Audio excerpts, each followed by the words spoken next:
할렐루야. 우리 참 제가 어렸을 때 많이 따라 불렀던 하숙생이라고 최희진 씨가 있는데 그 선생님께서 돌아가셨어요. 돌아가신다는 소식을 듣고 제일 먼저 우리 남진 장로님께 전화를 드렸어요. 장로님, 오래오래 사셔야 됩니다. 95세 100세까지 다리 흔들고 다니면서 열심히 노래하십시오. 이렇게 제가 축복을 했습니다, 여러분. 제가 얼마나 좋은 사람입니까, 그죠?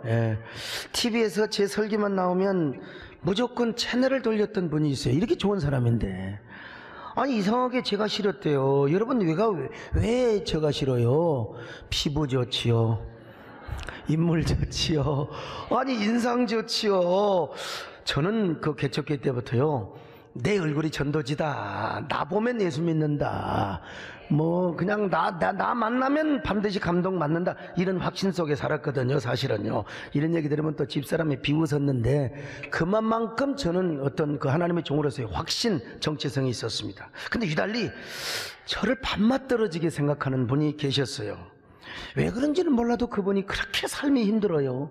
힘들면 힘들수록 제가 싫어졌던 거예요. 그래서 이제 다니던 교회도 안 다녔대요. 저쪽 수원 어디 교회를 다니셨는데 안 다녔대요. 아니, 소목사가 설교하는 걸 보면 왜 이렇게 막 박력 있고 확신이 있고, 저 친구는 약간 그 헤이퍼맨이야, 조증 같은 게 좀 있는 것처럼 보이고 그렇게 행복하게 보이더라는 거예요. 그런데 이제 주변 사람들, 난 소목사 싫다, 그러니까 이제 교회 다니는 사람들이, 아니야, 그 목사 정말 훌륭한 분이야, 6.25 참전용사를 초청하는 걸 비롯해서 그분은 개인의 사욕을 위해 살지 않고 그분은 아주 훌륭하고 아주 한국계 공익과 건전한 사회 발전을 위해서 애를 쓰는 사람이야, 그렇게 얘기를 해야 돼요. 아주 대장부요 상남자라고. 그렇게 말한 그분에게 나 누군지를 모르지만 하나님이 축복해달라고 제가 기도했습니다. 여러분요, 하나님 복을 주시옵소서. 그 여자는 아무튼 이건 상여자라고 만들기지만 아무 간단한 귀한 축복을 주시옵소서. 그래서 이제 하루는 또 텔레비를 트니까 이게 나오더래. 제가 좀에 많이 나옵니까 그냥. 그래서 에라이, 오늘은 5기로도 끝까지 보자, 5기로 한번 채널 돌리지 않고 끝까지 보자. 그러니까 여러분, 5분 듣고 10분 듣다 보니까 가슴이 열리는 거예요. 마음이 열리는 거예요. 그러다가 또 누구를 만나냐, 우리 교회 집사님을 회사에서 만나가지고, 왜 또 하필이면 참 우리의 만남은 우연이 아니 된 겁니다. 여러분, 참 그것은 바람이었죠. 그래서 우리 교회를 나와버렸어요. 화면으로 보던 소목사와 현장에서 보던 소목사는 완전히 딴판이라는 거예요. 그래가지고 완전히 소목사 광팬, 미친 팬이 됐습니다. 여러분, 그분은 성악을 전공하신 분인데요. 제가 우리 교회 와가지고 제가 이제 중간에 설교할 때 이제 한 번씩 노래하잖아요. 찬양도 하고. 근데 계단에 가면서 막 그게 흥얼거려진다요. 일주일 내내 우리 목사님이 그 노래 한 개씩 가슴속에 확 꽂혀갖고 자기도 모르게 청소하면서 막 나를 부르네, 나를 붙드네 하고 이 노래가 나온다는 것이죠. 그래서 이제 제가 이렇게 이제 매력이 있다는 겁니다. 사실 제가 지난주에 이제 마침내 저를 집으로 초청해서 헌신방을 해달라고.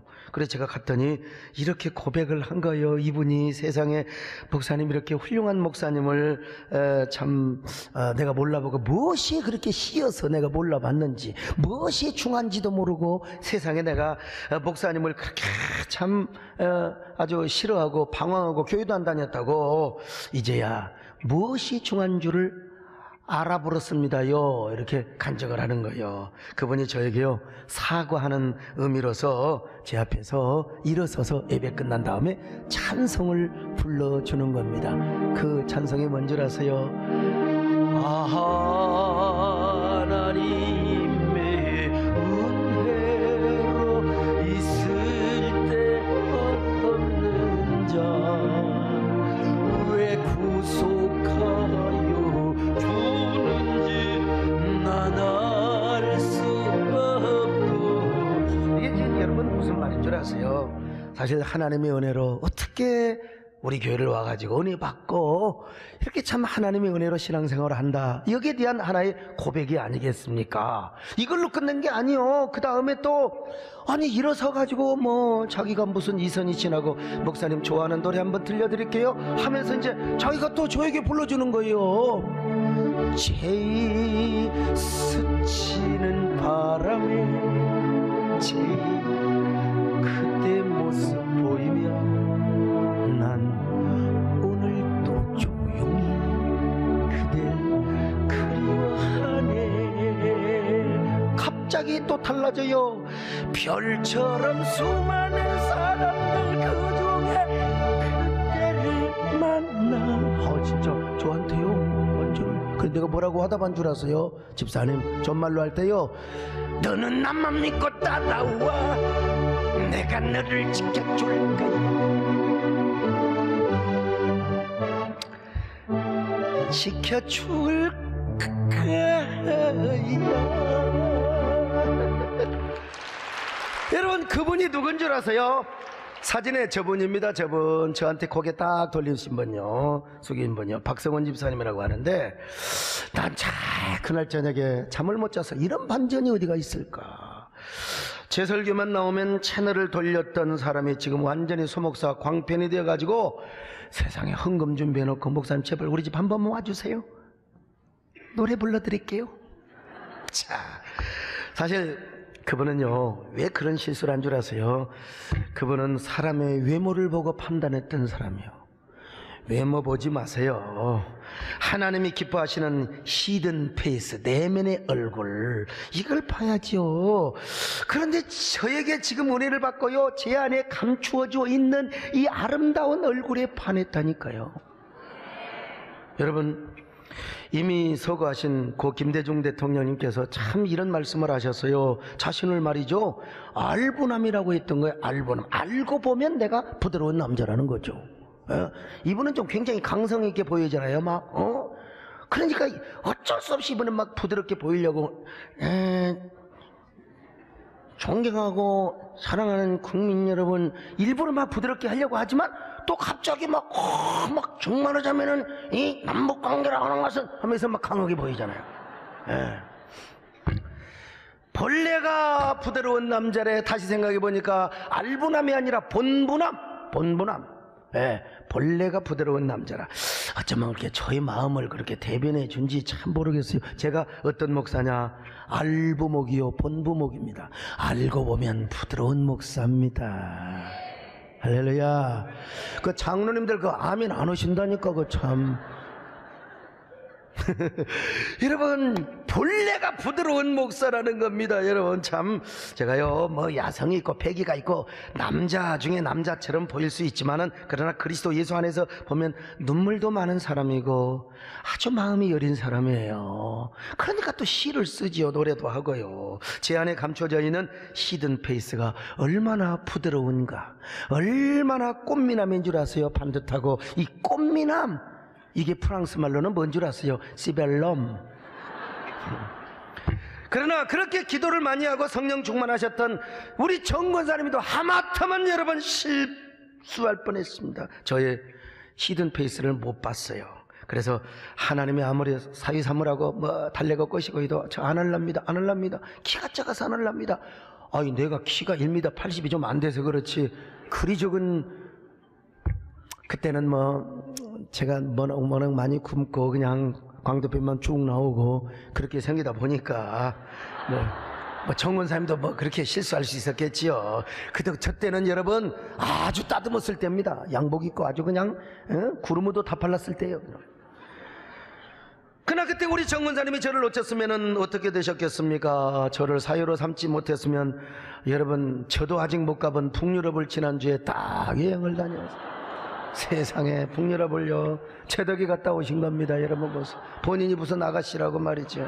아이고 참 착각도 유문수지요. 그래도 우리 정권사님은 나중에 이제 사위를 삼으려고 하셨는데, 또 저희 집사람이 그냥 유별나게 무슨 쌍욕과 육두문자를 다 써가면서 뭐 이런 안 한다고 얼마나 도망갔는지 몰라요. 얼마나 참. 그러나 제가 그때 강력하게 퇴시를 하지 않았더라면 우리 집사람은 누구를 만나서 어떤 개고 생활하며 살아갈 것인가. 아마 생각만 해도 아찔할 거예요. 아찔할 거예요. 오늘 여러분, 사무엘이가 그런 실수를 할 뻔했다는 사실을 아셔야 됩니다. 하나님께서 사울을 왕으로 삼으신 것을 후회하셨습니다. 그래서 야, 베들레헴에 이새라는 사람이 있다. 그 아들이 있는데 그 아들 중에 하나 내가 감동하는 자에게 기름을 부어라. 당연히 큰아들이 올 것 아니겠습니까?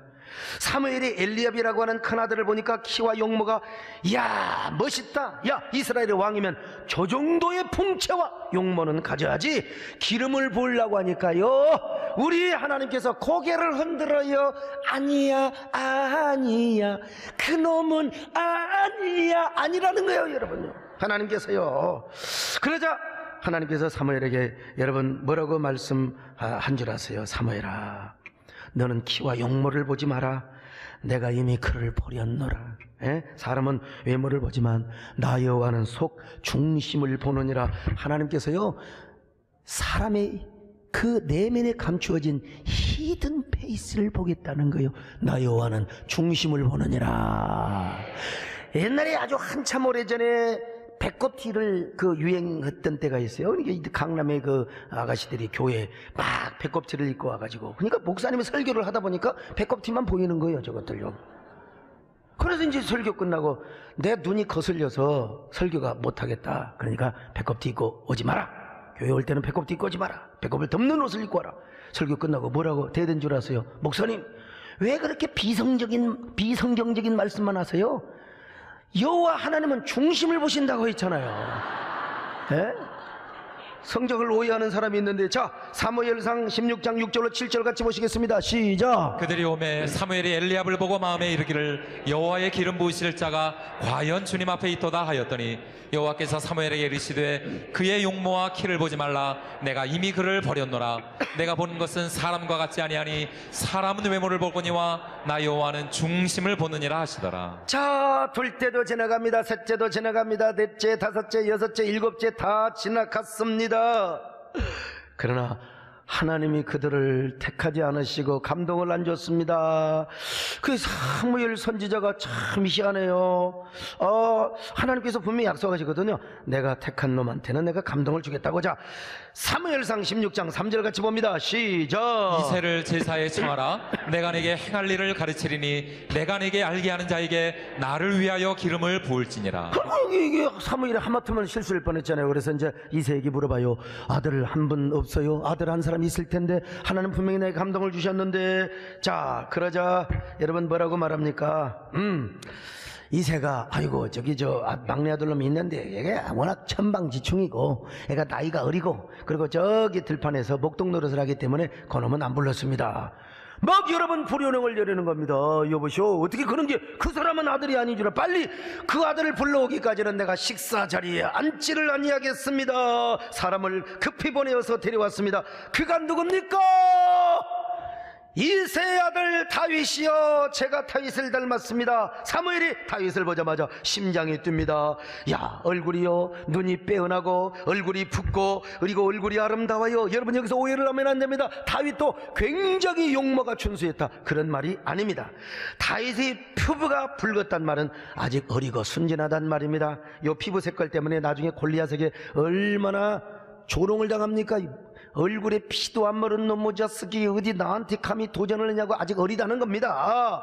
또 눈이 빼어났단 말은 다윗이 사무엘 앞에 깨끗하고 총명하게 보여졌단 말이고요. 얼굴이 아름답단 말은 히브리적 표현으로 아주 순수하고 착하게 보였다는 것입니다. 아주 순박하게 생겼다는 거예요. 그러므로 이러한 표현은 하나님이 보고 계시는 다윗의 영적인 히든 페이스, 다윗의 내면의 얼굴이 바깥으로 투영이 되는 그런 모습을 외적으로 묘사해주고 있는 표현이에요. 이 내면적인 아름다운 얼굴, 히든 페이스가 외부로 나타나고 있는 모습을 지금 표현해주고 있어요. 하나님께서 여러분 이렇게 말씀하시잖아요.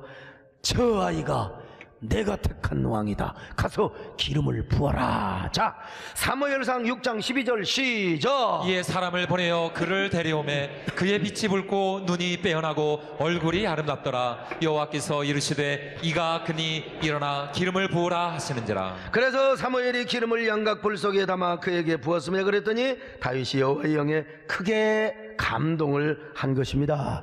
자, 사무엘상 16장 13절입니다. 시작. 사무엘이 기름불병을 가져다가 그의 형제 중에서 그에게 부었더니 이날 이후로 다윗이 여호와의 영에게 크게 감동되니라. 사무엘이 떠나서 라마로 가니라. 이제 라마로 갑니다. 자신의 고향으로 가요. 그때 하나님께서 아마 사무엘에게 팔로우업의 메시지를 막 계속 주었을 거예요. 사무엘이 아마 굉장히 부끄럽고 쪽팔렸을 겁니다.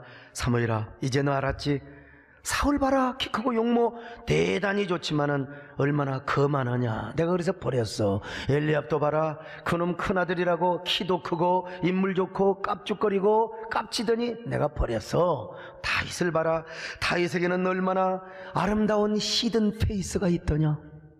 야, 형제들 간에 가장 못나고 부족하고 어리지만 그 속에는 내가 좋아하는 그 어떤 것이 있어. 이 아름다운 히든 페이스를 너는 중요시 여겨야 된다. 이런 하나님의 가르침으로 인하여 사무엘은 라마로 걸어가는 동안에 쥐구멍이 있으면 아마 쥐구멍으로라도 들어가고 싶었을 것입니다. 얼마나 부끄러웠던지 아마 저라면 이렇게 고백을 하며 갔을 겁니다. 중얼거리며, 하나님, 제가 무엇이 중한지도 모르고 세상에 실수를 할 뻔했네요. 오늘 설교 제목은 원래 무엇이 중한지도 모르고 였는데 좀 현대적으로 바꿨습니다, 여러분. 이제 저는 히든 페이스를 바라보겠습니다. 사람을 볼 때마다 외모로 보지 않고 내면의 얼굴, 내면의 중심을 바라보겠습니다. 저도 그렇게 히든 페이스를 단장하겠습니다. 그리고 다윗을 위하여 기도하겠습니다. 이 종의 기도를 들으시고 주여 다윗을 합당한 종으로 사용하여 주시기를 바랍니다. 왜냐하면 자기가 기름을 부었거든요. 자기가 기름 부은 자가 여러분 잘 돼야 될 건 아니겠습니까? 주여 합한 종으로 받아 주시옵소서. 주여 내가 여기 있사오니 나를 보내소서. 나의 몸 주께 드리오니 주 받으옵소서. 주님 내가 여기 있사오니 나를 쏘소서. 가진 것 얻어 주께 드리고 주 받으옵소서.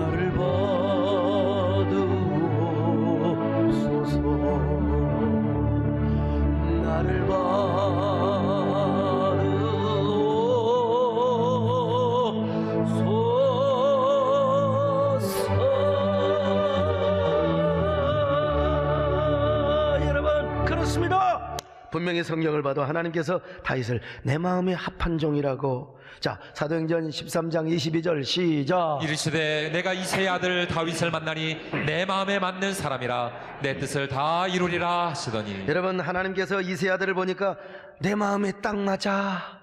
너는 내 마음에 맞아. 하나님 그러셨다니까요. 그리고 내가 너를 통하여 나의 뜻을 이룰 거야. 이스라엘을 신정 왕국으로 만들고 그리고 예수 그리스도를 너를 통하여 보내겠다, 이 말 아닙니까, 여러분? 자, 그런데 하나님 보시기에 다윗의 히든 페이스가 너무나 아름다운 모습이 있었다는 거예요. 그게 뭐냐 이거예요. 그게 도대체 어느 부분이 아름답게 보였을까? 이걸 알려면요, 성경에는 직접적으로 말씀하지 않아요. 다윗이 아름다운 히든 페이스를 하려면 이 사울이 왜 하나님 앞에 버림받았는가, 우리 하나님께서 사울을 왕 삼은 것을 왜 후회하셨는가, 후회하신 그 이유, 이걸 알면 되는 거예요. 이걸 알면 되는 거예요. 자, 사무엘상 15장 35절 같이 봅니다. 시작. 여호와께서는 사울을 이스라엘 왕으로 삼으신 것을 후회하셨더라. 왜 후회하셨는가? 이 반대만 알면 되는 거예요. 사울왕은 왕이 되자마자 자기가 잘났다고 깝쳤던 사람이요, 하나님 영광과는 상관없어요. 하나님의 도성, 하나님의 왕, 무슨 뭐 하나님의 왕권, 이런 거 안중에도 없었어요. 신정주의 이런 거 안중에도 없었어요. 오로지 지가 왕의 권력을 세우고 지 정권 완장, 지 정권 확장을 위해서만 아주 그냥 올인했던 사람입니다. 하나님 앞에 무슨 순종을 했어요? 하나님과 의논을 했어요? 생명나무를 선택했나요? 자기 똥꼬집만 그냥 피우는데 안달부달이었습니다. 언제나 완고하게 하나님 앞에 불순종했어요. 그래서 하나님께서 사울을 왕 세운 것을 후회하셨고 마침내 내가 너를 버릴 거야 이놈아, get out, 꺼져, 내가 다른 사람. 그러면서 하나님께서 내 마음의 합한 정이 어디 있나 두루두루 당신의 눈이 온 세상을 이렇게 지금 보는 거예요. 지금 혹시 조는 사람 없나 이렇게 보는 것처럼 말이죠. 에? 그때 우리 하나님의 눈에 누가 들어왔느냐? 저 베들레헴 목장 가운데 아니 뭐 사자를 두드러 잡네, 저 곰을 두드러 잡네, 세상에 저 다윗이가 보이는 거요. 그 다윗을 보니까 그 내면에 기가 막힌 하나님이 원하시는, 하나님이 기뻐하시는 기가 막힌 히든 페이스가 있더라 이 말이죠. 그 히든 페이스가 뭐냐 이거지요. 네? 물론 성경이 이것을 직접적으로 말씀하고 있지 않습니다. 암시적으로 말씀하고 있는데 이 암시적인 메시지가 훗날 다윗 왕의 신앙 인격과 삶을 통해 드러나게 되는 것입니다. 그러니까 다윗의 내면에 애당초부터 하나님이 기뻐하셨던 그 무엇이 있었는데 그것이 무엇이었느냐? 나중에 드러나는 걸 보니까 첫째도 의협심, 둘째도 의협심, 셋째도 의협심. 누구를 향하여? 하나님을 향하여. 여러분도 하나님을 향한 의협심이 가득하시기를 축원합니다. 여러분 목장에서 이런 의협심이 뭘로 나타났어요? 우리 눈으로 볼 때는 양 잡아가는 저 사자, 저 곰, 저 늑대, 저놈들 갖다가, 아니 여러분 다윗도 자기 목숨이 뭐 아까운 줄 모르겠어요? 상처나면 안 되잖아요. 그런데 그냥 달려가서 곰에, 여러분 이 조는 사람 혹시요 곰의 수염을 잡고 아파카트를 쳐버렸어요. 응? 그 모습이 하나님 보시기에 야 참 기가 막히다. 이게 겉으로 볼 때는 아버지를 향한 충성심이었는데 내면적으로는 하나님을 향한 의협심으로 하나님이 보시기에 잠재하고 있었다는 거예요. 그래서 그 양을 지키기 위한 열정과 의협심이 얼마 후에 누구를 청하여 나타납니까? 골리앗, 저 키 크고 멀대 같은 놈, 하나님도 모르고 하나님의 군사를 지금 짓밟고 있고 하나님의 군사를 조롱하고 있는 저 골리앗을 향하여 의협심으로 나타났다는 거예요. 용기로 나타난 거. 자, 사무엘상 17장 35절로 37절 같이 봅니다. 시작. 내가 따라가서 그것을 치고 그 입에서 새끼를 건져내었고 그것이 일어나 나를 해하고자 하면 내가 그 수염을 잡고 그것을 쳐 죽였나이다. 주의 종이 사자와 곰도 쳤은즉 살아계신 하나님의 군대를 모욕한 이 할례받지 않은 블레셋 사람이리까 그가 그 짐승의 하나와 같이 되리이다. 또 다윗이 이르되 여호와께서 나를 사자의 발톱과 곰의 발톱에서 건져내셨은즉 나를 이 블레셋 사람의 손에서도 건져내시리다. 아, 여러분 양을 건지는 그 의협심이 누구를 향하여? 저 할례받지 않는 블레셋 군사 저 골리앗을 향하여 나타났습니다. 여러분 목장에서의 결투, 사자와 곰과의 결투를 무엇으로 여러분 이 승화시키고 있습니까? 지금 이스라엘 군대를 향하여 참담하게 욕을 하고 있는 골리앗 저놈과의 싸움으로 승화시키고 있고 발전시키고 있다는 것입니다. 이 성경을 이렇게 보면요 기가 막히는 거예요. 그래서 다윗이가 물맷돌과 막대기를 가지고 골리앗을 향하여 싸우러 가는 것입니다. 그때의 의협심과 패기, 하나님의 영광을 향한 배짱, 이것이 여러분 하나님 보시기에 마음이 딱 맞아버렸어. 야 어쩌면 그렇게 너는 내 마음에 합한 종이냐 세상에. 여러분 나중에 다윗이 왕이 되잖아요. 왕이 되어서 맨 먼저 한 게 뭔 줄 아세요? 예루살렘을 정복하는 거요. 이거는요 모세 때부터 하나님 앞에 계시된 땅입니다. 자, 신명기 12장 21절 같이 봅니다. 시작. 너희는 너희의 하나님 여호와께서 자기 이름을 두시려고 택하실 그곳으로 내가 명령하는 것을 모두 가지고 갈지니. 여러분 예루살렘이라고 하는 것은 하나님이 거기다가 성전 짓고 거기서 제사를 받으시고 거기서 하나님이 통치하시고 특별히 택한 장소요. 하나님이 택한 토포필리아 장소입니다. 장소. 이걸 모세가 얼마나 여호수아에게 이 땅을 정복해야 된다, 그리고 성전을 짓고 여기다가 성막을 설치하고 그런 말을 보나마나 했겠죠. 신명기 12장부터 16장까지 줄줄줄줄 나왔으니까. 근데 미안하지만 여호수아가 못했어요. 이 땅을 정복하지 못합니다. 사무엘도 못합니다. 갈렙도 못합니다. 못해요. 사울은 뭐 생각도 못하고 지 정권 때문에. 예, 여러분, 다윗은 왕이 되자마자 이걸 한 거요. 여부스성을 쫓아내버려, 여부스성을 다 무너뜨려버리고 거기다 다윗성을 난치합니다, 여러분. 그리고 맨 먼저 한 것이 또 무엇입니까? 하나님의 언약궤를 찾아오는 것입니다. 하나님의 언약궤를 찾기 전까지는 저는요, 장마기도 안 들어가겠습니다. 침상에도 올라가지 않겠습니다. 눈꺼풀로 쉬지도 않겠습니다. 졸지도 않겠습니다. 내가 언약궤를 찾아다가 언약궤를 모셔다가 내가 예루살렘의 저 언덕 여부스 성으로 모셔오겠습니다. 자, 시편 132편 2절 5절입니다. 시작. 내가 내 장막집에 들어가지 아니하며 내 침상에 오르지 아니하고 내 눈으로 잠들게 하지 아니하며 내 눈꺼풀로 졸게 하지 아니하기를 여호와의 초소 오 야곱의 전능자의 성막을 발견하기까지 하리라 하였나이다. 여러분, 다윗이가 이렇게 한 목적이 딱 하나 있어요. 하나님과 의논하는, 하나님을 왕으로 모시고 신정주의 나라를 건설하기 위한 거였어요. 자, 역대상 13장 3절 시작. 우리가 우리 하나님의 궤를 우리에게로 옮겨오자 사울 때에는 우리가 궤 앞에서 묻지 아니하였느니라 하며. 보세요, 사울왕은 의논하는 정치 안 했다는 거요. 하나님은 안중에도 없었어요. 이제 우리가 하나님의 언약궤를 모셔다가 하나님 앞에 묻자, 의논하자, 하나님 앞에 의논하자, 신정정치를 하자. 할렐루야. 이 목적 때문에 다윗이가 언약궤를 모셔옵니다. 얼마나 기뻤는지, 얼마나 기뻤는지. 세상에 꾀가 다 벗어져 버렸어요. 이걸 미가리가 보고 말이요, 왕이 염치가 없고 말이요, 얼마나 그냥 그 추태를 부렸다고. 여러분, 하나님 그런 거 안 봐요. 여러분, 우리 하나님 막 이런 뭐 따듬고 뭐 여러분들이 굉장히 도덕적이고 윤리적이고, 여러분 그것보다 우리 하나님은 여러분 속에 히든 페이스를 보세요. 속 중심을 보십니다. 하나님을 향한 어떤 마음을 가졌는가, 먼저 이것을 봅니다. 할렐루야. 다윗이가 막 춤을 추는 겁니다. 오죽하면 하체가 보였다니까. 오죽하면 우리 장로님들 그냥 하체가 보였어요. 그렇다고 오늘 또 하체가 보이도록 춤을 출 필요는 없습니다. 그때는 그랬다는 것입니다. 여러분, 얼마나 기뻤으면 그랬을까요? 잃어버린 법궤를 찾아 돌아와 주님의 약속을 기억하라. 잃어버린 법궤를 찾아 돌아와 주께 맹세한 것 기억하라.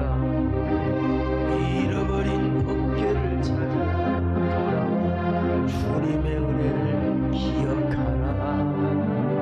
잃어버린 법궤를 찾아 돌아와 버려진 소망을 밟히라. 너의 어둠을 주께 가져와 너의 모든 죄악을 돌이키라.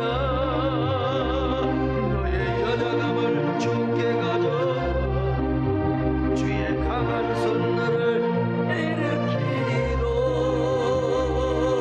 잃어버린 법궤를 찾아서, 잃어버린 소망을 찾아서, 잃어버린 은혜를 찾아서, 잃어버린 약속을 찾아서 우린 떠나야 해.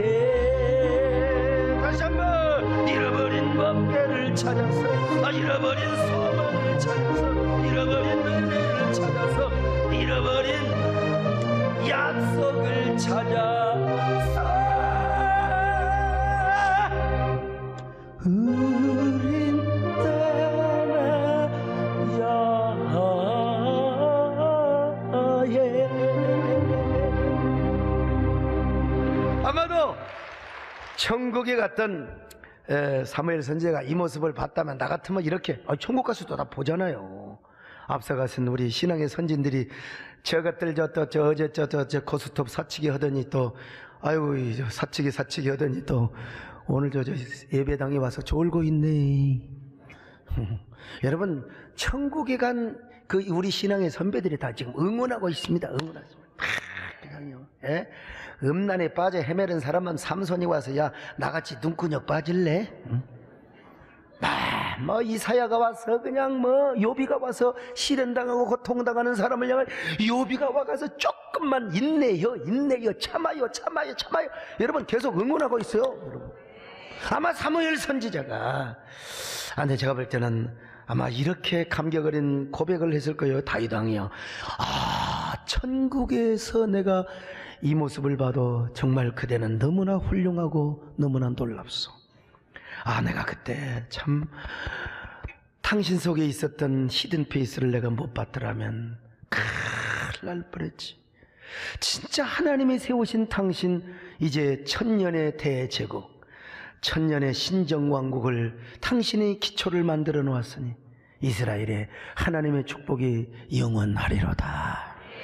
아마 이런 그런 그 노래를 하며 하나님 앞에 영광을 돌렸으리라고 봅니다.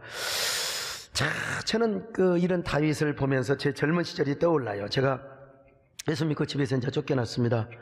군산병석교에서 침낭 하나 들고 제가 이렇게 잠을 잤어요. 겨울에요.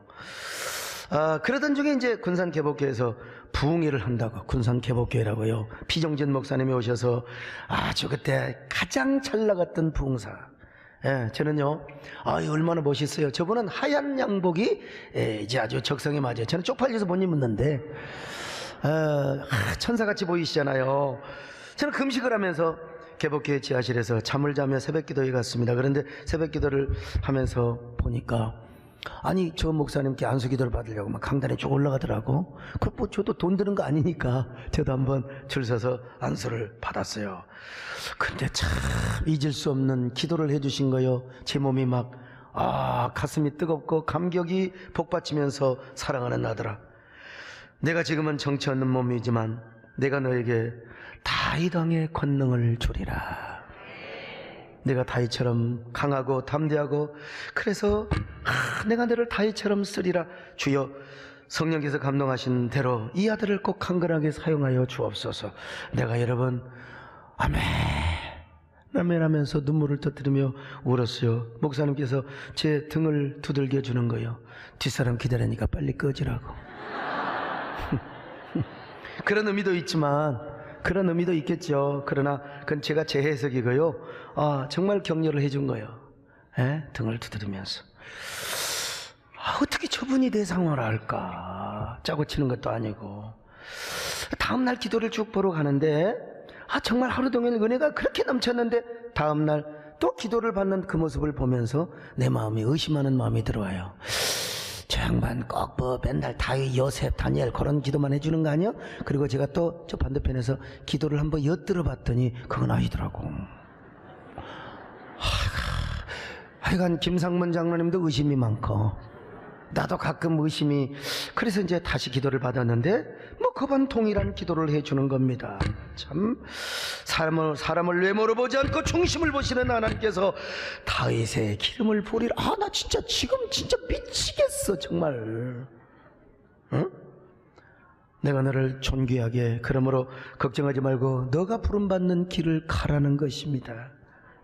죄송하기도 하고 감사하기도 하고요. 내가 잊혀지지가 않습니다. 그분 교회 개척에서요 1년 딱 돼서 한 100여 명 모일 때 제가 그분을 모시려고, 부흥회를 모시려고, 근데 100명 모이는 교회 오겠습니까? 그 유명하신 분이.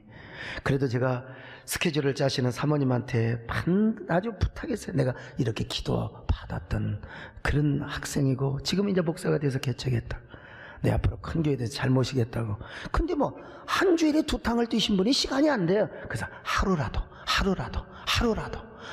좀 해달라고. 하루도 안 된다고. 그래 내가 상처받았어요. 그때 진짜 상처받았어요 정말. 근데 지금 생각해보니까 맞아요. 지금 나라면 내가 가겠습니까? 우리 집사람이 전화 받았으면요 뭐라고 하겠어요? 네 끊습니다 하고 끊어버렸어요. 10번도 그랬을 거예요. 10번도 당연히 그랬을 거예요. 참 생각해보니까 내가 상처받은 놈이 바보지요. 그래서 좀 뵐 때마다, 어제도 만났어요. 어제도 뵈었는데 그 기억나세요? 그 사람이 수많은 사람들 가운데 어떻게 기억하겠어요? 나나 기억하고 있죠. 자, 오늘 저녁에 그분을 1일 부흥회로 모시게 돼요. 그때도 생각하며 내가 은혜도 갚고 또 은혜도 받으면서 말이죠. 저는 피 목사님이 왜 그런 기도를 해주셨을까? 제가 그런 기도를 그때는 필요하니까 성령께서 아마 우리 피 목사님을 감동하셨다고 봐요. 제가 집에서 쫓겨났죠. 정치 없지요. 이리 갈까 저리 갈까, 차라리 돌아가 버릴 것인가. 참 그럴 수 있잖아요. 그런데 하나님께서 제 내면의 그 의협심, 다윗 왕을 닮은 그 의협심을 하나님이 보시고요 그런 기도를 하게 하신 거예요. 그래서 제가 감동받았죠. 다윗 왕과 같은 종이 된다. 그 말은 뭐 이런 말로 제가 해석을 합니다. 하나님을 위한 의협심, 그리고 로드십의 신앙을 갖고 신종주의 목표를 해야 된다. 그리고 반기독교적인 공격과 사상과 흐름이 저 골리앗처럼 공격이 온다할지라도 너에게 말씀의 돌이 있지 않느냐, 이 물맷돌을 가지고 나가거라. 할렐루야. 너는 칼과 창과 탄창을 가지고 나오거냐, 나는 만군의 여호와의 이름으로 가노라. 저는 이렇게 받아들이는 거죠, 여러분. 그런데 중요한 것은 뭐냐? 히든 페이스예요. 하나님 보시기에 끝까지 아름다운 히든 페이스, 내면의 얼굴. 우리 하나님은 중심을 보신다고 했지 않습니까? 중심. 여러분, 그 중심을 우리가 지탱하고 있을 때, 그것을 관리하고 있을 때 우리는 등이 사상전에도 이길 줄로 믿습니다. 문화전에도 이길 줄로 믿습니다. 영전도 이길 줄로 믿습니다. 그래서 저는 히든 피스에 목숨을 걸어요. 나는 어떤 사람인가? 나에게는 지금도 이런 의협심이 있는가? 나에게는 이런 정직한 마음이 있는가? 진심이 있는가? 진심이. 여러분, 가수들요, 노래 좀 잘한다고 그냥 막 하다가 금방 반짝이는 그대 이름은 바람처럼 그냥 여러분, 진심이 있어야 돼요. 남녀는 그러죠? 옛날 불렀던 노래 다리만 흔든다고 되는 게 아니라 정중을 향한 진심이 있어야 돼요. 진심. 이게 뭐예요? 가수로서는 히든 페이스지. 황충재 우리 가수님도 수염을 자랑하는 것도 중요하지만요, 다 노래 보니까 뭐 뻥이야 노래 부르시다 보니까 뻥이라고. 사랑도 뻥이고 뭐 다 뻥이더만 그래. 그런데 그 노래를 부르는 그 히든 페이스가 있어야 돼요. 진심이. 그래서 저는 어제도 오늘도 하나님의 영과 마음을 가지고 내 안에 있는 그 감춰져 있는 히든 페이스를 찾으려고 해요. 그게 일그러져 있으면 안 돼요.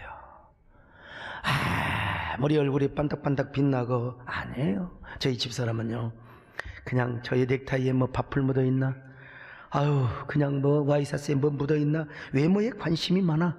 내가 볼품이 별로니까 옷으로라도 꾸며주려고. 뭐 고마운 일이긴 하죠 뭐. 그러나 저는 근데 별로, 어제도 와이셔츠 복숭아 묻혀갖고 그냥 그대로 다녔어요. 괜찮아요. 집사람 너무 그럴 때는 일부러 묻혀버려요 그냥. 너무 그러지 말라고 그냥. 여러분, 히든 페이스가 중요합니다. 그러니까 하나님이 저를 이 시대에 쓰신다고 믿고요. 그리고 저는요, 하나님이 함께 하셔서 나를 만나면 일단 사람이 감동이 돼요. 채널 돌려도 한 번 보면 안 돌린다니까요. 참나. 여러분도 히든 페이스를 찾으시기를 바랍니다. 이걸 갖고세요.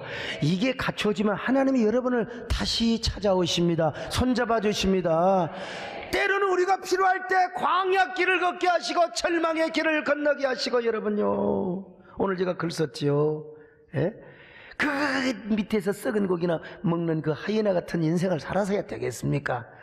나중에 여러분 얼어 죽는다 할지라도 저 킬리만자로의 표범 같은 인생을 살다가 가족 남기고 죽어야지요.